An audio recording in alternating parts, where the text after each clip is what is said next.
வணக்கம் வணக்கம் வணக்கம். மதுரை அப்படின்னு சொல்லி சொன்னாலே பெயர் பெற்ற ஒரு சிட்டி, அது எல்லாருக்குமே தெரிஞ்சதுதான். மதுரை அப்படின்னு சொன்னா மல்லிகைப்பூ வந்து ஃபேமஸ், மீனாட்சி அம்மன் திருக்கோவில் ரொம்ப ஃபேமஸ். இப்போ லேட்டஸ்டா என்ன ஒரு ஃபேமஸ் அப்படின்னா, நம்ம மதுரை பொதிகை தொலைக்காட்சி நிலையம் வழங்கி கொண்டிருக்கக்கூடிய டிஎம்எஸ் டைம்ஸ். இது ரொம்ப அழகா கலக்கலா போயிட்டு இருக்கு. இன்னைக்கு நம்ம டிஎம்எஸ் டைம்ஸ் வந்து பாத்தீங்கன்னா ஸ்ரீவல்லிபுத்தூர் கிருஷ்ணன் கோவில் விபிஎம்எம் மகளிர் கல்வி குழுமத்துல ரொம்ப அழகா ஸ்டார்ட் ஆயிருக்குது. இன்னைக்கு நம்ம ஷோ வந்து ரொம்பவே களை கட்டி இருக்கு அப்படின்னு நினைக்கிறேன். அதை பத்தி நீங்க என்ன சொல்ல போறீங்க இப்போ? இல்ல பிரபு, ஷோ வந்து களை கட்டுறது மட்டும் இல்லாம வெளி மாநிலங்கள்ல இருந்தோ ரசிகர்கள் வந்திருக்காங்க பாத்தீங்களா? அதான் இந்த நிகழ்ச்சியோட சிறப்பேன்னு நான் நினைக்கிறேன். ஏன் அப்படின்னு கேட்டீங்கன்னா, தமிழ்நாட்டுல மட்டும் இல்லாம கர்நாடகா, ஆந்திரா, கேரளா போன்ற பகுதிகளில் இருந்து டிஎம்எஸ் ரசிகர்கள் இன்னைக்கு அவங்க வந்திருக்காங்க. டிஎம்எஸ் ரசிகர்கள் எல்லாமே அவருடைய பாட்டை பாடி இன்னைக்கு கலக்க போறாங்க. அந்த ஷோவை தான் இப்ப நம்ம போய் பார்க்க போறோம். நமது மதுரை பொதிகை தொலைக்காட்சி நிலையம் மற்றும் ஸ்ரீவல்லிபுத்தூர் கிருஷ்ணன் கோவில் விபிஎம்எம் மகளிர் கல்வி குழுமங்கள் இணைந்து நடத்தி கொண்டிருக்கக்கூடிய இந்த டிஎம்எஸ் நிகழ்விற்கு உங்களுடைய உற்சாகமான கரவொலியோடு அன்போடு வரவேற்கிறோம். என்னோடு இந்த நிகழ்ச்சியை தொகுத்து வழங்க அன்பு தோழி ஜே செல்வமுத்துமாரி, நான் உங்கள் அன்பு அறிவிப்பாளர் பிரபுகுமார். இந்த ஒரு நிகழ்ச்சி அப்படின்னு சொல்லும் பொழுது ரொம்ப கலகட்டிட்டு இருக்கிறது அப்படிங்கிறது எல்லாருக்குமே ஒரு தெரிஞ்ச விஷயம். நம்ம மதுரை பொதிகை தொலைக்காட்சி அப்படின்னு சொல்லி வழங்கி கொண்டிருக்கக்கூடிய இந்த டிஎம்எஸ் டைம்ஸ் கோயம்புத்தூர் ஸ்டைல்ல சொல்லணும் அப்படின்னா சக்க போடு போட்டுட்டு இருக்கு அப்படின்னு சொல்லி எல்லாருமே சொல்றாங்க. ரொம்ப ரொம்ப சந்தோஷமா இருக்கு. செல்வா, நீங்க என்ன நினைக்கிறீங்க?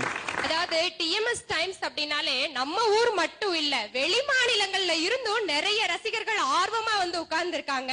அவங்களுக்கெல்லாம் நம்மளுடைய பலத்த கரவொலியை நம்ம கொடுக்கணும். கண்டிப்பா பலர் இந்த நிகழ்ச்சிக்காக நேத்து ட்ரெயினை புடிச்சு இன்னைக்கு காலையில எல்லாம் வந்திருக்காங்க. நாங்க ஷோ ஸ்டார்ட் பண்றதுக்கு முன்னாடியே பார்த்தா இதெல்லாமே வந்து நம்ம மதுரை பொதிகை தொலைக்காட்சி நிலையத்தினுடைய டிஎம்எஸ் டைம்ஸிற்கு கிடைத்த ஒரு உற்சாகமான ஒரு வெற்றி. இன்னொரு விஷயம் என்ன அப்படின்னா, டிஎம்எஸ் நிகழ்ச்சியை வந்து கண்டிப்பாக நான் தான் ஸ்பான்சர் பண்ணி அது என்னோட ஸ்பான்சர்ல தான் போகணும் அப்படின்னு சொல்லி இந்த கல்வி குழுமம் விபிஎம் கல்வி குழுமத்தினுடைய ஐயா சங்கர் ஐயா வந்து சொல்லியிருக்காரு. அன்பு கட்டளை கொடுத்திருக்காரு. அதுவும் எங்களுக்கு ஒரு மற்றொரு பெருமை. அதனாலதான் வந்து பாத்தீங்கன்னா இந்த ஒரு நிகழ்ச்சி நம்ம விபிஎம்எம் கல்வி குழுமத்துல மகளிர் கல்வி குழுமத்துல நடந்துட்டு இருக்கு. ஏன்னா நம்ம டிஎம்எஸ் ஐயா அப்படின்னு சொல்லும் பொழுது நிறைய பாட்டுகள் எல்லாம் பாடியிருக்காரு. சொல்ல போனா 2G 3Gயும் தாண்டி 4Gக்கும் நிறைய பாடி வச்சுட்டு போயிட்டாரு. அவரோட பாட்டெல்லாம் எடுத்து லிரிக்ஸ் இன்னைக்கு அப்படி வாசிச்சு பாத்தீங்க அப்படின்னா, என்னையா மனுஷன் அப்பவே சொல்லியிருக்காரியா அப்படிங்கிற அளவுக்கு இருக்குது. அதையெல்லாம் கேட்கறதுக்காக தான் அந்த லாஸ்ட்ல அந்த 3G ஜெனரேஷன் வந்திருக்காங்க. உங்களுக்கும் ஒரு உற்சாகமான கரவொலியோடு நமது மதுரை பொதிகை தொலைக்காட்சி நிலையம் வழங்கி கொண்டிருக்கக்கூடிய டிஎம்எஸ் நிகழ்விற்கு உங்களை அன்போடு வரவேற்கிறோம். நம்முடைய 8வது வள்ளல் விபிஎம்எம் சங்கர் ஐயா அவர்களை வரவேற்புரை சிறிது உரையாற்றுமாறு அன்போடு அழைக்கின்றோம். மதுரை பொதிகை தொலைக்காட்சி நிலையத்தினுடைய இயக்குனர் கலைமாமணி ஆண்டாள் பிரியதர்ஷினி அவர்கள் நமது சங்கர் ஐயா அவர்களுக்கு சிறப்பு செய்கிறார்.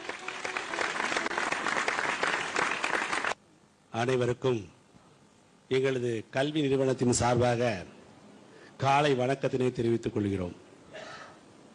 இந்த விழாவை சிறப்பாக நடத்தி கொண்டிருக்கும் மதுரை பொதிகை தொலைக்காட்சி நிலையத்தின் இயக்குனர் அம்மா அவர்களுக்கும் அதை சார்ந்த குழுவினர் பெருமக்களுக்கும் இந்த விழாவினை, அதாவது டிஎம்எஸ் ஐயா அவர்களின் இந்த விழாவினை சிறப்பான தங்கள் குடும்ப விழா போல் நினைத்து பங்கெடுத்துக் கொண்டிருக்கும் ரசிக பெருமக்களாகிய உங்கள் அனைவருக்கும்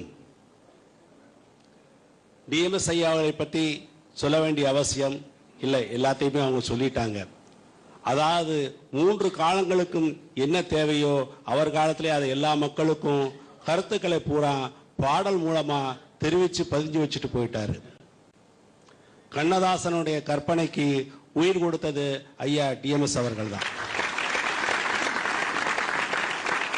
அந்த நிகழ்ச்சியினை இந்த அளவுக்கு சீர்தூக்கி பார்த்து நினைவுபடுத்தி சிறந்த முறை நடத்தி கொண்டிருக்கும் பொதிகை தொலைக்காட்சி நிலையத்தார் அவர்களுக்கும், குறிப்பாக ஆண்டாள் பிரியதர்ஷினி அம்மா அவர்களுக்கும், எங்களுடைய கல்வி நிறுவனத்தின் சார்ந்த எல்லா முதல்வர்களுக்கும், ஆசிரியர் பெருமக்களுக்கும், மாணவர்களுக்கும் இது சிறப்பாக நடைபெறுவதற்கு எங்கள் கல்வி நிறுவனத்தின் சார்பாக நல்ல வரவேற்பையும் வணக்கத்தையும் கூறி விடைபெறுகிறேன். நன்றி, வணக்கம். பாடல்களுக்கு முன்னால நம்முடைய கலை மாமணி ஆண்டாள் பிரியதர்ஷினி அவர்கள் இப்பொழுது நம்மிடம் ஒரு சில நிமிடங்கள் பேசுவார். அனைவருக்கும் அன்பான காலை வணக்கம். எதிரே அமர்ந்திருக்கின்ற இந்த ரசிகர்கள் கூட்டத்தை பார்க்கும்போது உங்கள் எல்லோரையுமே எனக்கு டிஎம்எஸ் ஐயா அவர்களின் வாரிசுகள் என்றுதான் சொல்ல தோன்றுகிறது. ரசிகர்கள் என்பதை தாண்டி இன்னமும் அவருடைய குரல் காற்றில் எதிரொலித்துக் கொண்டிருக்கிறது என்பதற்கு ஒரே காரணம் அவர்களுடைய வாரிசுகளாகிய நீங்கள் தான் என்பது நிச்சயமான உண்மை. எனவே உலகத்தின் எல்லா மூலைகளிலும் இன்றைக்கும் ஒலித்துக் கொண்டிருக்கின்ற டிஎம்எஸ் ஐயா அவர்களின் பாடல்களை கேட்டுதான் நம் தலைமுறை அத்தனையுமே வளர்ந்திருக்கும். அந்த ஒரு குரல் என்ன செய்யும் என்று கேட்டால், அந்த ஒரு குரல் என்னை நெகிழச் செய்யும், என்னை கண்ணீர் விடச் செய்யும், என்னை காதலிக்க சொல்லும், என்னை வீரமாக இருக்க சொல்லும், என்னை உணர்ச்சி வேகத்தோடு இருக்க சொல்லும், என்னை சோம்பல் இன்றி இருக்க சொல்லும், அதை தாண்டி தினம் தினம் தினம் உத்வேகமாக உழைத்து கொண்டிருக்க சொல்லும். இப்படியாக ஒரு குரல் சொல்ல முடியும் என்றால் அது டிஎம்எஸ் ஐயா அவர்களின் குரல் மட்டும்தான். ஒரு குரலால் நம்முடைய வாழ்க்கையை திசை திருப்ப முடியும் என்று கேட்டால் அது டிஎம்எஸ் ஐயா குரல் மட்டும்தான். அந்த குரல் தான் குவா குவா என்று நாம் கத்துகின்ற அந்த முதல் நொடியிலிருந்து கடைசி நொடி வரைக்கும் நம்முடைய வாழ்க்கையின் ஒவ்வொரு தருணத்திலும், ஒவ்வொரு விழாவிலும், ஒவ்வொரு மகிழ்ச்சியிலும், ஒவ்வொரு துக்கத்திலும், ஒவ்வொரு கண்ணீரிலும், ஒவ்வொரு களிப்பிலும் நம்மோடு கூட வரக்கூடிய ஒற்றை குரல் டிஎம்எஸ் ஐயா அவர்களின் குரல் மட்டும்தான். அந்த நிலையில் நம்முடைய மதுரை தொலைக்காட்சியில் இருந்து மதுரையின் மன்னனாகிய, மதுரையின் மைந்தனாகிய டிஎம்எஸ் அவர்களுக்கு நாம் செய்து கொண்டிருக்கக்கூடிய இந்த நிகழ்ச்சி நிச்சயமாக ஒரு கான்ட்ரிபியூஷன் அல்லது ஒரு அர்ப்பணிப்பு நிகழ்ச்சி என்றுதான் சொல்ல வேண்டும். அப்படிப்பட்ட இந்த நிகழ்ச்சிக்கு நம்மோடு தோள் கொடுக்கின்ற விபிஎம்எம் கல்வி குழுமத்தின் தலைவர் சங்கர் ஐயா அவர்களுக்கு நம்முடைய மனமார்ந்த நன்றியை நாம் தெரிவித்தாக வேண்டும். ஏனென்றால் ஒரு நிகழ்ச்சியை செய்வது என்பது எளிது. ஆனால் அதற்கான விளம்பரதாரராக இருந்து நம்மோடு அந்த பயணத்தில் நமது பயணத்தை இலகுவாக்குகின்ற ஒரு தன்மை இருக்கிறது அல்லவா, அந்த மனம் ஐயா அவர்களுக்கு இருக்கிறது. எனவே அந்த மனம் எதை போன்றது என்றால் டிஎம்எஸ் ஐயா அவர்களின் மனத்தை போன்றதுதான். அந்த பொன்மன குரலுக்கு சொந்தக்காரர் டிஎம்எஸ், பொன்மன மனசுக்கு சொந்தக்காரர் நம்முடைய சங்கர் ஐயா. எனவே அப்படிப்பட்ட இரண்டு நல்லவர்கள் இணைந்திருக்கின்ற இந்த நிகழ்ச்சி நம்முடைய மதுரை தொலைக்காட்சி நிலையத்தின் தயாரிப்பாக வருகிறது. இந்த நிகழ்ச்சிக்கு இன்றைக்கு அவருடைய வாரிசுகளாக நீங்கள் பல ஊர்களில் இருந்து வந்திருக்கிறீர்கள். எங்களுக்கு வந்த விண்ணப்பங்கள், வந்த வேண்டுகோள்கள் எல்லாவற்றையும் சீர் செய்து அதிலிருந்து குறிப்பாக ஒரு 30 பேரை தான் நாம் இன்றைக்கு இந்த விழாவுக்கு அழைத்திருக்கிறோம். அதிலும் மும்பையிலிருந்து வந்திருக்கிறீர்கள், ஆந்திராவிலிருந்து வந்திருக்கிறீர்கள், கர்நாடகாவிலிருந்து வந்திருக்கிறீர்கள், கோயம்புத்தூரிலிருந்து வந்திருக்கிறீர்கள், மதுரையின் பல பாகத்திலிருந்து வந்திருக்கிறீர்கள்.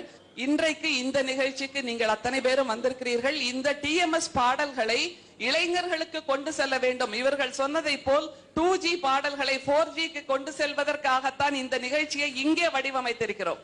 எனவே டிஎம்எஸ் பாடல்கள் என்பது இனிமேல் வரப்போகின்ற தலைமுறைக்குமான பாடல்கள் என்பதனால் இந்த நிகழ்ச்சி ஒரு துவக்கம், இந்த நிகழ்ச்சி ஒரு பிள்ளையார் சுழி. இந்த பயணம் இன்றிலிருந்து இங்கே துவங்குகிறது. இந்த பயணம் இனிமேல் தொடர்ந்து நடக்கும். கிட்டத்தட்ட ஒவ்வொரு மாதமும் ஒவ்வொரு ஊரிலும் நடத்துவதாக நாங்கள் திட்டமிட்டு இருக்கிறோம். எனவே டிஎம்எஸ் வாரிசுகள் அத்தனை பேரும் எங்களோடு தொடர்ந்து பயணிக்க வேண்டுகிறோம்.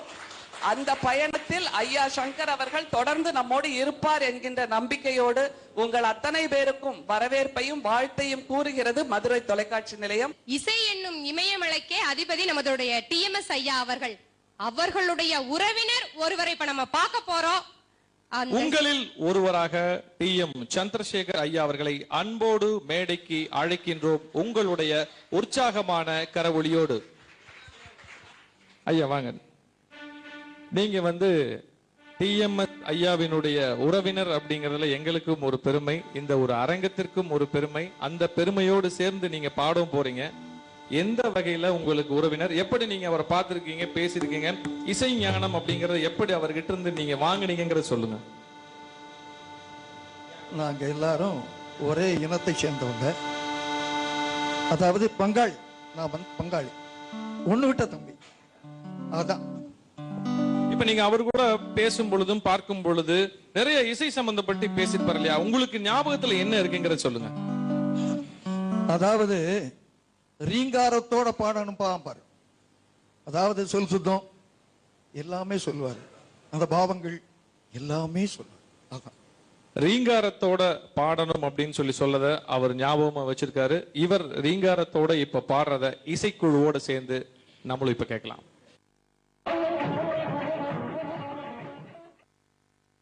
நமது மதுரை பொதிகை தொலைக்காட்சி நிலையம் மற்றும் ஸ்ரீவில்லிபுத்தூர் விபிஎம்எம் மகளிர் கல்லூரி குழுமம் வழங்கும் இந்த டிஎம்எஸ் டைம் நிகழ்விற்கு உங்களை மீண்டும் ஒரு முறை அன்போடு அழைக்கின்றோம். இந்த ஒரு நிகழ்வில் அடுத்து வரக்கூடியது யார் அப்படின்னா, நான் ஏற்கனவே சொன்ன மாதிரி தமிழ்நாட்டினுடைய பல பகுதிகள் மட்டும் இல்லாம இந்தியாவினுடைய பல பகுதிகளில் இருந்துமே இந்த ஒரு நிகழ்விற்கு வந்திருக்காங்க. அந்த வகையில நம்ம கோயம்புத்தூர் பொதிகை தொலைக்காட்சியில நிலா நேரம் பகுதியில சிறப்பாக பாடி அங்குள்ள அன்பினை பெற்ற 2 பேர் இப்ப வர போறாங்க. ஐயா டிஎம்எஸ் பாடல்களை உச்சரிப்பதற்கு ஒரு பெரிய தகுதி வேண்டும். நாங்க ஒரு ப்ரொஃபஷனல் சிங்கர்கள் அல்ல. அவருடைய பாட்டில் மயங்கி அவர்களுடைய ரசிகர்கள் நாங்க மற்ற விஷயத்தை பேசியதை விட அதிகமா அவருடைய பாடல்களை பாடியும் கேட்டு தான் இருக்கோம். அதனால இதுல ஏதாவது சின்ன குறைகள் இருந்தாலும் நீங்க மன்னிச்சுக்கணும். இந்த ஒரு பிளாட்ஃபார்ம் அப்படிங்கிறது எதற்காக அப்படின்னு சொல்லி உங்களுக்கு நல்லாவே தெரிஞ்சிருக்கும். அவருடைய குரலை அடுத்த தலைமுறைக்கு எடுத்து செல்லக்கூடிய கொண்டு செல்லக்கூடிய ஒரு அழகான ஒரு தருணத்தில் தான் இந்த ஒரு பயணம் தொடர்ந்து கொண்டிருக்கிறது. இந்த ஒரு பயணம் கண்டிப்பாக வெற்றி நடை போட்டு வேறு நடை போடும் என்பதில் எந்த விதமான ஐயமும் இல்லை. இப்போ நம்ம நிகழ்ச்சிக்கு போயிடலாம்.